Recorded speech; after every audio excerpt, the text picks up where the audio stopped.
अपनी क्लास का आगाज करते हैं। ठीक है जी, थैंक यू सो मच। आज है हमारा लेक्चर नंबर 23 और हमारा नया टॉपिक है aggregate demand and aggregate supply के बारे में। सबसे पहले एक दफ़ा मैं प्रीवियसली आप लोगों की माइक्रो इकोनॉमिक्स के कंसेप्ट्स को रिवाइज करवाना चाहूँगी कि हमने डिमांड और सप्लाई के बारे में पढ़ा था कि डिमांड और सप्लाई क्या है।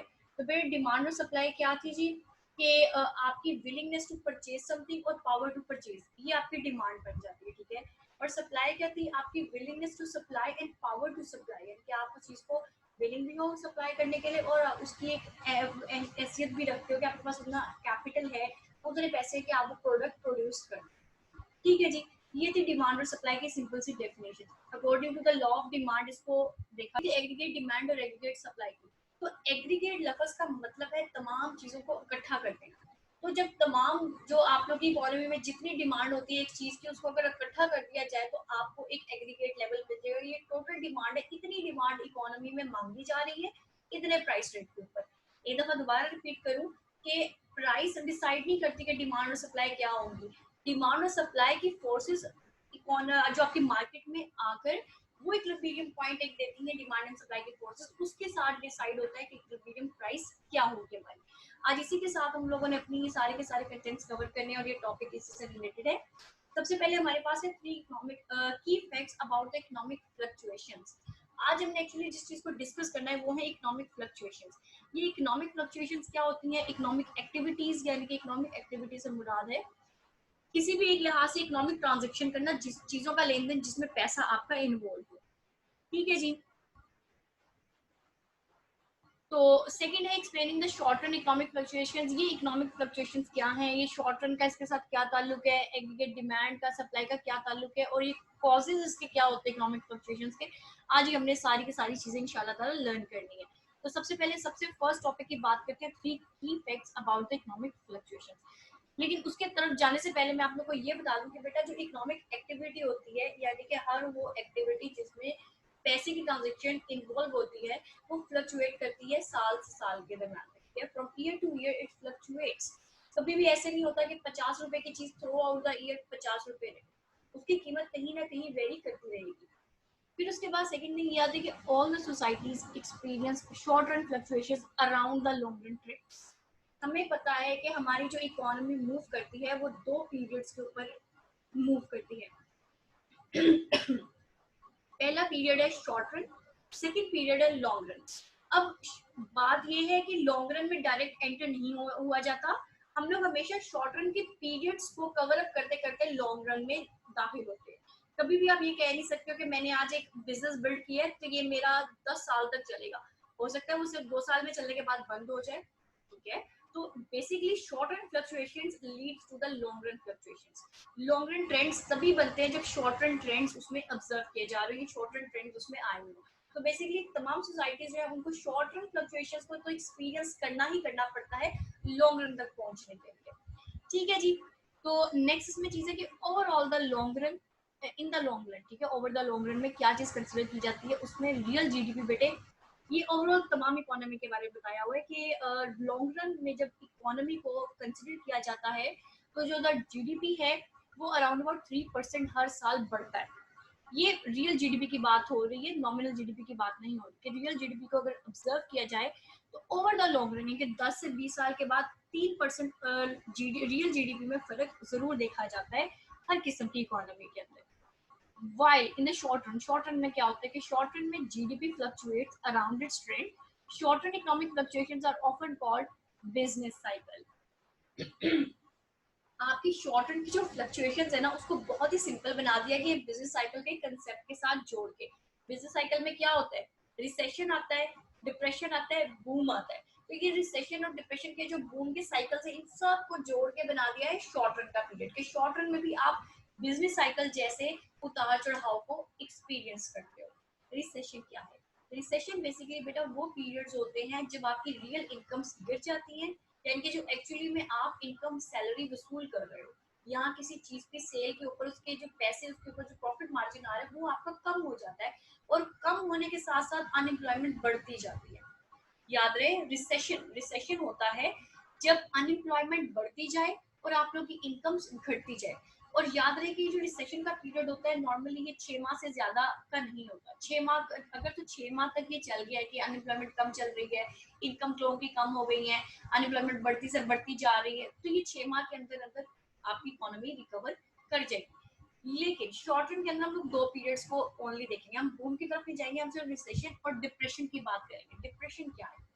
बेसिकली अगर आपका रिसेशन 6 माह से ऊपर का हो जाए, यानी कि 7 माह रिसेशन का हो गया, इनके रिसेशन वाली कंडीशन हो। रिसेशन की कंडीशन किसको कहते हैं? जब आपकी इनकम्स कम हो जाए और आपके इकोनॉमी में अनएम्प्लॉयमेंट बढ़ती जाए। अगर तो 6 माह के बाद 7वें माह में ये ठीक हो गया, ठीक है, ये सिचुएशन ठीक होगी, तो इट मींस कि आप रिसेशन में। अगर 7वें माह में भी यही सिचुएशन रही, 8वें माह में भी, 9th मंथ में भी, 10th मंथ में भी, इवन जाके 11वें मंथ में जाके भी यही सिचुएशन रिसेशन की कायम रही, तो समझिए आपकी इकोनॉमी डिप्रेशन का शिकार हो चुकी है। अब इसको अगर इकोनॉमिक टर्म में देखा जाए तो इसको बोलते हैं सीवियर रिसेशन। ठीक है जी। जो बेसिकली सीवियर रिसेशन या आपका डिप्रेशन जो है 1 साल तक कंटिन्यू रहता है। यूजुअली आज तक ये डिप्रेशन देखा नहीं गया, लेकिन एक दफा 1930 में ये डिप्रेशन जरूर ऑब्जर्व किया गया था। ये बेसिकली आया क्यों था बेटा? ये आया था स्टॉक मार्केट्स में एकदम से रिसेशन आ गया था, स्टॉक मार्केट्स की प्राइसेस कम हो गई थी, उसकी वजह से लोग अनएम्प्लॉयड हो गए थे। तो बेसिकली 1930 में वाहिद एक जिसको नाम दे दिया गया था ग्रेट डिप्रेशन का नाम। 1930 ही एक बुनियाद थी जब इकोनॉमिक्स के काफी सारे ये जो मैक्रो इकोनॉमिक्स का टॉपिक सामने निकल के आया। केन्स जैसे इकोनॉमिस्ट ने इस मैक्रो इकोनॉमिक के टॉपिक को on the wider level discuss करना स्टार्ट किया। तो बेसिकली डिप्रेशन जो होते हैं ये बहुत रेयर होते हैं, लेकिन रिसेशंस आर कॉमन। ठीक है जी। आगे बात करते हैं। ये 3 फैक्ट्स जिनके बारे में आज हमने बात करनी है वो हैं क्या है? छोटी सी की इंट्रोडक्शन है और नथिंग एल्स। जी। 3 फैक्ट्स के अंदर इकोनॉमिक फ्लक्चुएशंस आती हैं, ठीक है, जो कि इकोनॉमिक फ्लक्चुएशन से मुराद है। आपको याद रखना चाहिए कि हम क्योंकि बात कर रहे हैं इकोनॉमिक फ्लक्चुएशंस, ठीक है, हमारा टॉपिक बेसिकली किसके ऊपर है? एग्रीगेट डिमांड, एग्रीगेट सप्लाई और साथ साथ में इकोनॉमिक फ्लक्चुएशंस के ऊपर। याद रहे पहला फैक्ट तो ये फैक्ट से मुराद होता है कि ये बात 110% सच है कि ये होगी ही होगी। तो इकोनॉमिक फ्लक्चुएशंस को लेकर पहला फैक्ट ये कि इकोनॉमिक फ्लक्चुएशंस इरेगुलर होती हैं, अनप्रिडिक्टेबल होती है। आप कभी भी प्रिडिक्ट नहीं कर सकते कि अब रिसेशन में जाओगे तो अब बूम पर जाओगे, अब बूम पर जाओगे या अब रिसेशन रिसेशन रिसेशन रिसेशन ही आपका चलेगा। तो इकोनॉमिक फ्लक्चुएशंस क्या होती है? इरेगुलर होती है या अनप्रिडिक्टेबल होती है। इसके अंदर हम लोग देखते हैं बिजनेस साइकिल के अंदर। बिजनेस साइकिल के अंदर ये जो इरेगुलरिटी, अनप्रिडिक्टेबली मोस्टली देखी जाती है 5 से 10 साल से 15 साल के अरसे के दरमियान। दूसरा फैक्ट क्या है? Most macro economic quantities fluctuate together. कुछ ऐसी मैक्रो इकोनॉमिक वेरिएबल्स या क्वांटिटीज होती हैं जो कि इकट्ठे चलते हैं, जिसमें सबसे बड़ी बात आई थी आपका रिसेशन। रिसेशन आपका साइड बाय साइड चलता ही रहता है इकोनॉमी, कभी 3 माह की शक्ल में, कभी 6 माह की शक्ल में। आखिरी जो फैक्ट ये है कि as output falls unemployment rises. जैसे ही आपकी इकोनॉमी में प्रोडक्शन गिरना शुरू हो जाती है, यानी कि जो फर्म्स थी वो अपनी प्रोडक्शन कम कर देती हैं। अब प्रोडक्शन कम करने से क्या मुराद है? वो जिन लेबर से काम करवा रही थी उन लेबर से कहती है कि भाई हमारे पास इतना पैसा नहीं है, हम 100 कपड़े के थान बनाते थे या हम लोग 100 यूनिट्स प्रोड्यूस करते थे, तो अब हम लोग सिर्फ 80 यूनिट्स प्रोड्यूस करना चाहते हैं। अब 80 यूनिट्स को प्रोड्यूस करने के लिए उनको लोग भी कम चाहिए। 100 यूनिट्स जो प्रोड्यूस करने थे तो उसके लिए लोग ज्यादा चाहिए थे, यानी कि ज्यादा आउटपुट के लिए ज्यादा लेबर रिक्वायर्ड था। अब कम आउटपुट के लिए ऑब्वियसली है कम लेबर से काम चल जाएगा। जब कम लेबर से काम चलेगा तो वो जो एक्सेसिव लेबर है उसको वो फारिग कर देंगे। अब वो जो एक्सेसिव लेबर है वो जो फ्री हो गई है, जिसको अनएम्प्लॉयड कर दिया गया है, वो सबब बनती है आपकी अनएम्प्लॉयमेंट के बढ़ने का।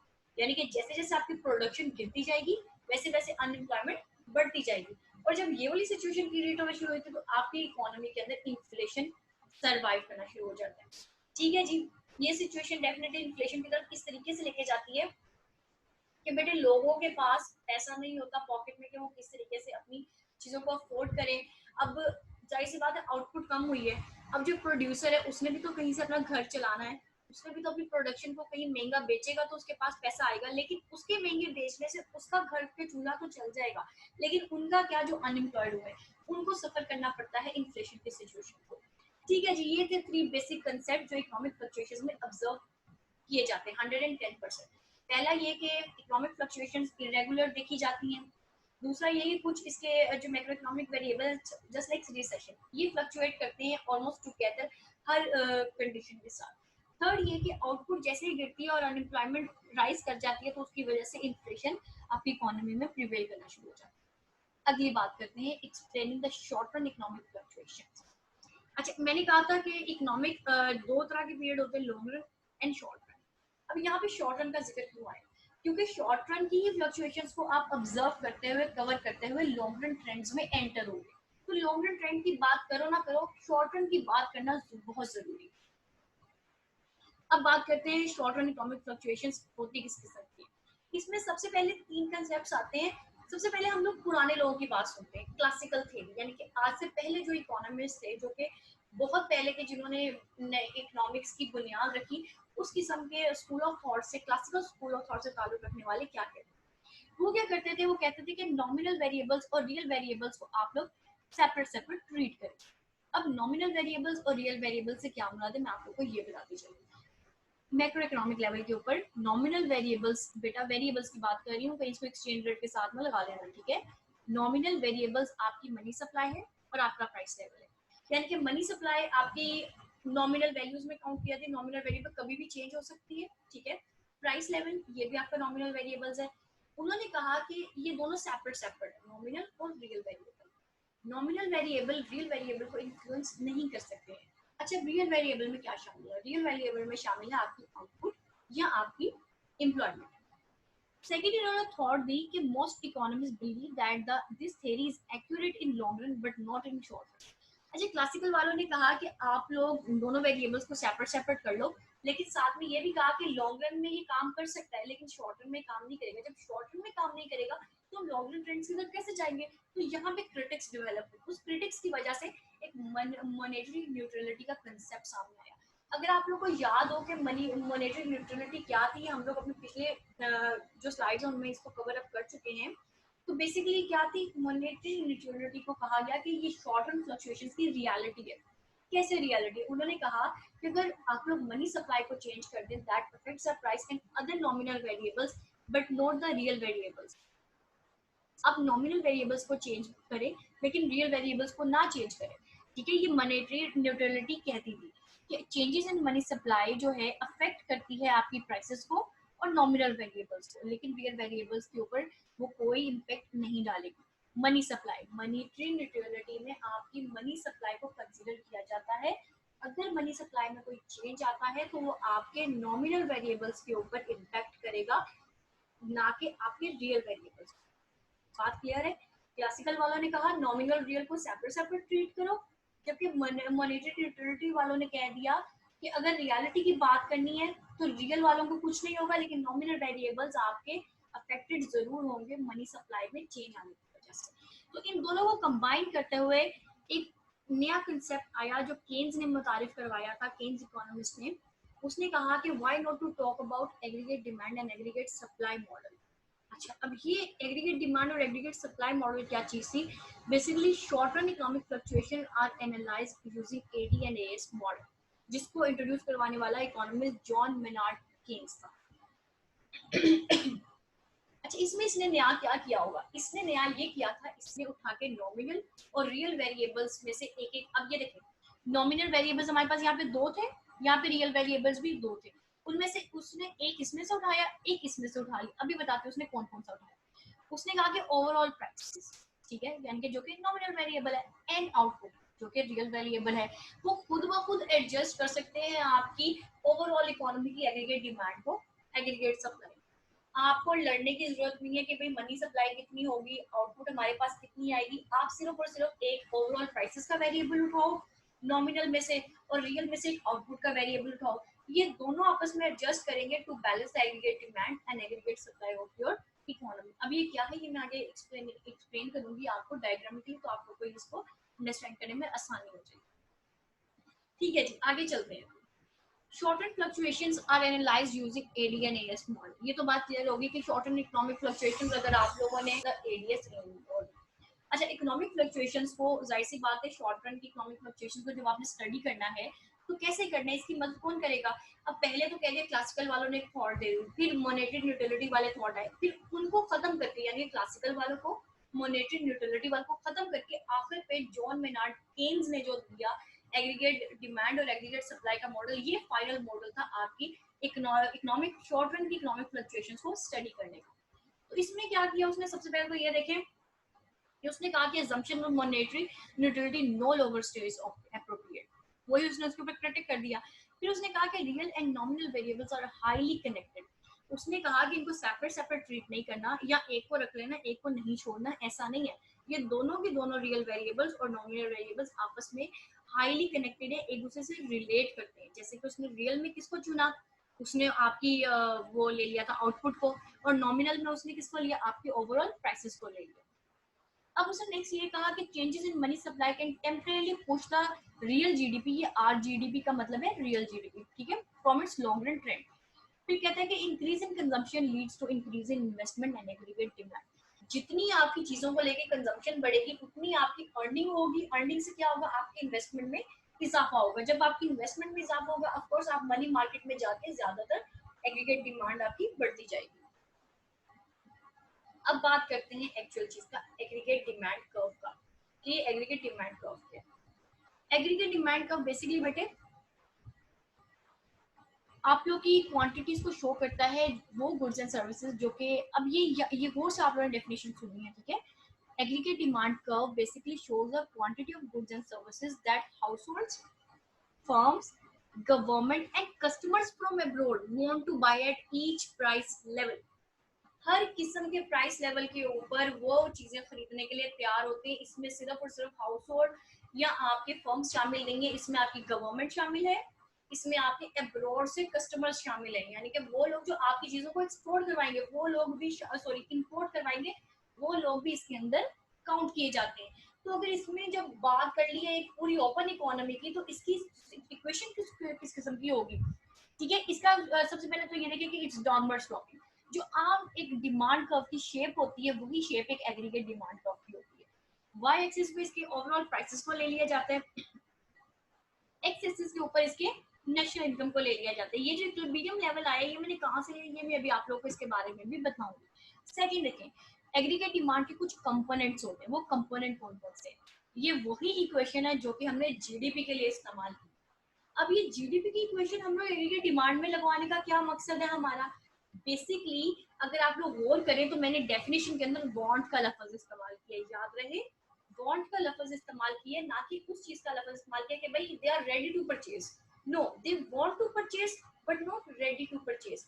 अब याद करें कि हमने जीडीपी इक्वेशन में क्या कहा था, जीडीपी में जब सीपीआई की डेफिनेशन हमने पढ़ी थी तो हमने कहा था services of all the goods and services produced in the country, जबकि सीपीआई था the service the cost of all the goods and services purchased bye a typical consumer, यानी कि एक्चुअल वर्किंग हुई सीपीआई में, लेकिन जीडीपी में क्या हुआ, सिर्फ और सिर्फ जितनी प्रोड्यूस शुदा गुड्स है उनका डाटा इकट्ठा करके दे दिया, चाहे उसमें से कोई बिके ना या ना बिके, ठीक है, सेल हो चाहे ना हो उससे कोई गर्ज नहीं है, उनको सिर्फ इतना गर्ज है कि भाई कितनी चीजें प्रोड्यूस हो गई। तो एग्रीगेट डिमांड का भी बेसिकली सारे के सारे डिमांड्स को ऑब्जर्व करता है कि कस्टमर अब्रॉड से हो, चाहे गवर्नमेंट के कस्टमर्स हो, चाहे हाउस होल्ड हो या चाहे बड़ी बड़ी फर्म्स हो, बेसिकली वो हमसे चाहते हैं कि नहीं चाहते हैं, जो चीजें वो चाहते हैं वो उसकी क्वेश्चन ले लेते हैं। जो वॉट का लफ्ज आ गया तो एग्रीगेट डिमांड ने क्या किया, सेम जीडीपी की क्वेश्चन को इस्तेमाल कर लिया। तो अगेन वही चीज कि इसमें जो सी है वो कंजम्पशन है, आई हमारी डोमेस्टिक इन्वेस्टमेंट है, जी हमारा गवर्नमेंट एक्सपेंडिचर्स है, और नेक्स्ट हमारा है नेट एक्सपोर्ट्स। आगे चलते हैं, ये बेसिकली आम से ये आप लोग को डायग्राम बना के दे दिए कि ये आप लोग की बेसिक डायग्राम, ठीक है जी। इसके बाद आगे बात करती हूँ मैं फर्दर कि why does a aggregate demand जो कर्व है आपका डाउनवर्ड स्लोप क्यों होता है। अब इसकी वजह सुनो, इसके तीन वजूहत है। पहली वजह है वेल्थ इफेक्ट, दूसरी वजह है इंटरेस्ट रेट का असर होता है इसीलिए सॉरी नेगेटिव होती है, तीसरी बात आ जाती है कि एक्सचेंज रेट का इफेक्ट आता है इसीलिए ये नेगेटिव होता है। तो बेसिकली तीन वजूहत की वजह से आपका एग्रीगेट डिमांड कर्व जो है वो नेगेटिव होता है, डाउनवर्ड स्लोप होता है, ठीक है जी। पहला है वेल्थ, सेकेंड है इंटरेस्ट, और थर्ड है आप लोगों का एक्सचेंज रेट इफेक्ट, ठीक है जी। वेल्थ इफेक्ट से क्या मुराद है, अ lower price level increase real wealth which stimulates spending on consumption, जब आपका प्राइस लेवल कम होता है तो आप कंजम्पशन ज्यादा करते हैं, ऑफ कोर्स जाहिर सी बात है प्राइस लेवल कम आएगा तो आप चीजें ज्यादा कंज्यूम करेंगे, आप ज्यादा अमीर हो जाएंगे तो आपकी कंजम्पशन बढ़ जाएगी। ठीक है। जैसे ही आपकी मतलब अमीर होने से क्या मुराद है, अच्छा यहाँ पे लफ्ज देखिए रियल वेल्थ का इस्तेमाल किया गया है। रियल वेल्थ से मुराद है आपकी इनकम बढ़ी है, इनकम बढ़ने के साथ साथ प्राइसेस थोड़ा सा आपको कम लगना शुरू हो गई।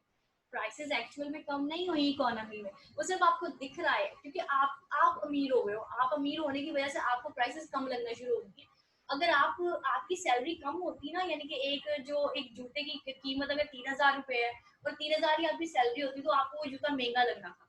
ठीक है, आपसे एग्जांपल दे दूं, अगर आपकी सैलरी 8,000 है जबकि जूता 3,000 है तो आपको जूता सस्ता लग रहा है। तो यही हाल वेल्थ इफेक्ट में नोट किया जाता है। सेकंड है इंटरेस्ट रेट का इफेक्ट।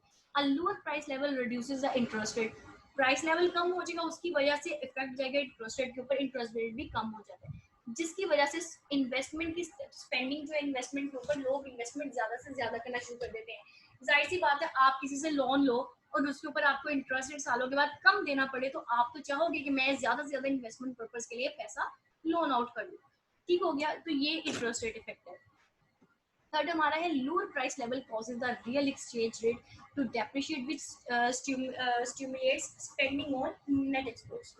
अच्छा जी, अ लोअर प्राइस लेवल, अगर कम प्राइस लेवल होगा, ओनली कम प्राइस लेवल होगा, उससे क्या होगा, रियल एक्सचेंज रेट आपका कम हो जाएगा, जो कि आपकी नेट एक्सपोर्ट्स को बढ़ाएगा। अच्छा, अगर आपका एक्सचेंज रेट कम है तो डेफिनेटली आप लोग अपनी एक्सपोर्ट्स को ज्यादा से ज्यादा बाहर बेचोगे।